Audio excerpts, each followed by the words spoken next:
Start the clock.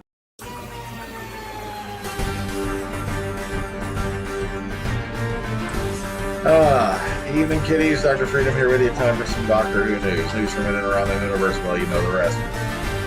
Okay. There's been unconfirmed reports of filming at Castel Kosh or Kosh or whatever it's pronounced, and Taft's Wells, but they said latter is the private quarry that they've filmed at before. Also, it's been stated that Castel Kosh and the Taft Wells area are both old haunts for Doctor Who, and Kosh and Caerphilly Castle quite often end up together to represent whatever that sort of thing is. So, unfortunately, yeah, this is all unconfirmed at the moment. Or, hang on a second. I should have straightened the camera first. So, keep your eyes open. If you know anything about what's going on with that, pass it on over to Doctor Who Filming on Facebook, okay? Alrighty. So let's hop into it. Let's hop in it. Let's go. All right. First up on the docket over on Doctor Who TV, we have Series 8's interesting parallels to Season 8. And they go through the various different things in comparison, such as, well, hey, let's jump back up here. We have the quote-unquote reintroduction or introduction of the Master. We have a newish companion. Yeah, right. Give me another line on that one.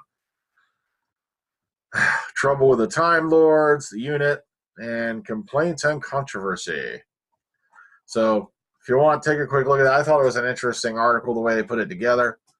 All right, jumping on over here to Radio Times. First pictures from Peter Capaldi's trip to Malawi at Fort Comic Relief. That's right, Doctor Who actor was asked by Richard Curtis to travel to the slums of the Southwest African country in support of this year's Red Nose Day. So if you take a look at these, that's where he's at. Where he bounced over to. Peter Capaldi is a busy man these days thanks to his jam-packed Doctor Who schedule, but the actor recently found time to squeeze in a visit to Malawi on the request of Richard Curtis. Now, writing in this week's Radio Times magazine, Capaldi is currently filming Series 9 of the BBC sci-fi series, reveals that he flew to the Southwest African country after the Comic Relief co-founder said, quote, in that gentle way of his that as the current Doctor Who, was essentially my duty to show people what their extraordinary generosity can achieve.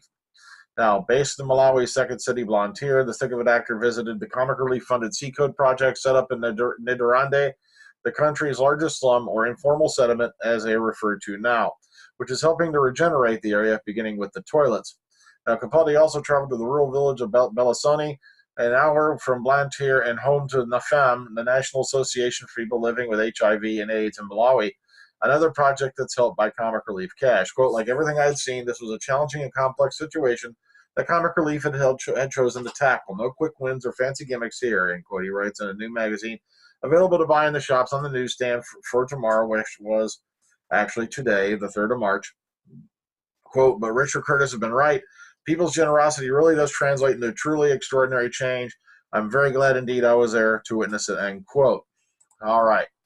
Doctor Who Time Trips, BBC Books are about to publish an anthology of short stories that'll be on Thursday, the 5th of March. If you want to go take a look at this, here's a little thing for each one with the name of the story, the author. Let's see, Jenny Colgan. Yeah, she's a well-known name. I've seen her around all over the place. Some of these, all right, there's Jenny Colgan again. Okay, unique and beautifully illustrated collection of Doctor Who short stories written by the best-selling and award-winning authors, including Joanne Harris, Cecilia Ahern, Nick Harkaway, and A.L. Kennedy. It turns frightening and funny, poignant and gripping. The time trip stories journey from ancient Alexandria in the 16th century England to mysterious planets in the distant future and feature doctors from across the history of the program. It was originally published in 2014 as individual ebooks. These stories have been brought together for the first time, including a brand new adventure featuring the 12th Doctor concealed within the dust jacket by Jenny Colgan. Okay. The book will be available in hardback and via ebook as well.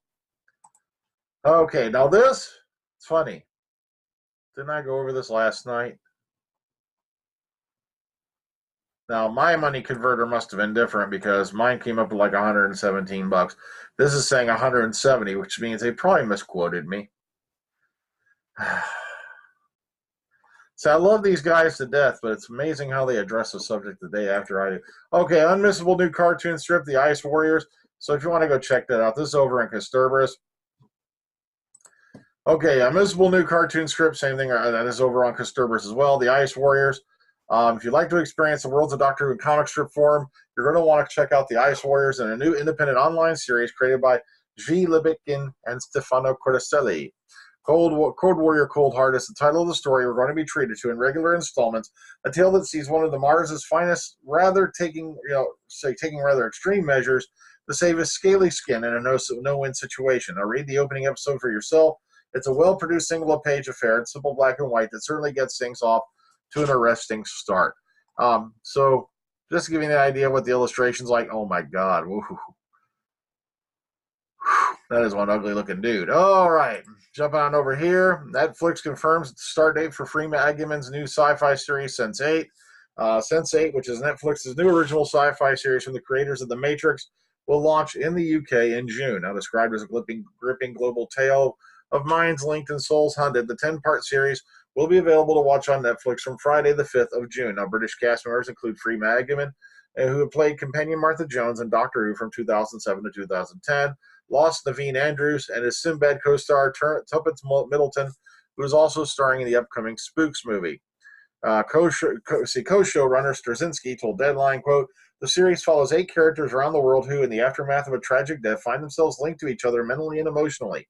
They can not only see and talk to each other as though they were in the same place, they have access to each other's deepest secrets. And not only must they figure out what happened and why and what it means for the future of humanity, they must do so while being hunted by an organization out to capture, kill, or vivisect them," end quote. Sense8 was filmed in Chicago, San Francisco, London, Iceland, Seoul, Mumbai, Berlin, Mexico City, and Nairobi. Now, anything that has to do with good old Joe Michael Straczynski, I like. Okay, jumping on over to Warp Factor in defense of the robot of Sherwood. Stacey Embry shows some love for the robot of Sherwood and its writer, Mark Gatiss. This episode took a lot of pounding, so you may want to go take a look at this. I thought it was a funny, lighthearted episode. Sure, it's kind of getting weird with how many robot ships are getting trapped in the past on Earth. But it's a good fun. I thought it was a great fun episode, but if you want, this is her take on it. Be sure to go check this out. And lastly for today, over on the Radio Times, kill that. Doctor Who walking tour in Wales. Cardiff Bay is a pivotal setting for the adventures of Doctor Who and Torchwood. And here's how to walk in Peter Capaldi, David Tennant, and Matt Smith's footsteps. And this gives you a nice little, map of it. Also gives you a little thing of the different, stops and whatnot on here. And if you want more info, they have, show you where to get it and whatnot. I just thought this was kind of cool. If you want to take a little, if you can't physically be there, check out what the description is. Get a good look at the little map here. Take a look at it. Okay, so that's it for me today. Remember, this weekend's going to be Clash of the Titans on the Omega Files. And then we're going to finish off with the beginning movie of the Sinbad series. The following week, The Seventh Voyage of Sinbad. And then things are going to take a nice turn.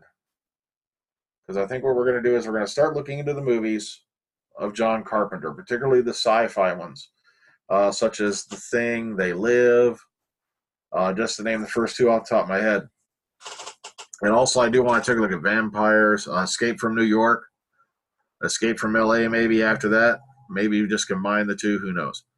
Or maybe we'll do a comparison contrast on those 2, on the 2 Escape movies. Big Trouble in Little China, I definitely want to do, because I think that's one of the most underrated movies of the Carpenter, thing. And who knows where we're going to go from there.